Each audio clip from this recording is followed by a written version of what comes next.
இந்த பள்ளி மாணவர்கள்லாம் பாருங்கள், அதாவது அந்த அரசாங்க பள்ளியில் படிக்கிற மாணவர்கள்லாம் ரொம்ப மோசமாக இருக்காங்க. எல்லாம் கஞ்சாவுக்கு அடிமையாகிறாங்க. இப்போ பாருங்கள், அந்த கஞ்சா அடிச்சிட்டு இருந்திருக்காங்க, எல்லாம் வித்துட்டு இருந்தான்னு தெரில.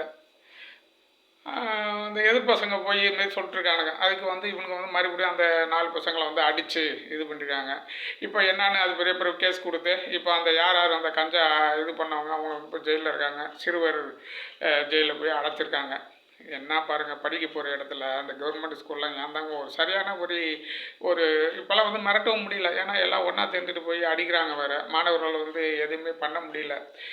அதுக்கு முன்னாடியெல்லாம் மாணவர்களை வந்து கண்டிப்பாங்க, அடிப்பாங்க, அதெல்லாம் பண்ணுவாங்க தான். இப்போ வந்து அடிக்கக்கூடாது, ஏகப்பட்ட சட்டங்கள் இருக்குது. வந்து அப்பா அம்மாலாம் போய் இது பண்ணுறாங்க. அதுக்காகவே அவங்க பயந்துட்டு விட்டுறாங்க.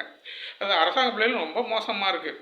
எங்கெங்கெல்லாம் அரசாங்க பிள்ளை இருக்கோ அங்கே அந்த போலீஸ் வந்து கொஞ்சம் கண்காணிச்சிட்டு இருக்கணும். ஏன்னா எங்கே பார்த்தாலும் கஞ்சா விஷயமாகவே வந்து இது இருக்குது. ஏன்னா ஏழை மாணவர்கள் அவங்கள மனசை மாற்றி ஏமாற்றி அது இது அப்படின்னு சொன்னோன்னா அவங்களுக்கு ஒன்றுமே தெரியாது. பள்ளி மாணவர்கள் தானே, ஒரு 10வது 12வது படிக்கிற அந்த நேரத்தில் போய் அவங்கள மனசை மாற்றி இது மாதிரிலாம் வந்து பண்ணி இப்போ பாருங்கள் போலீஸ் கேஸ் ஆகிடுச்சு.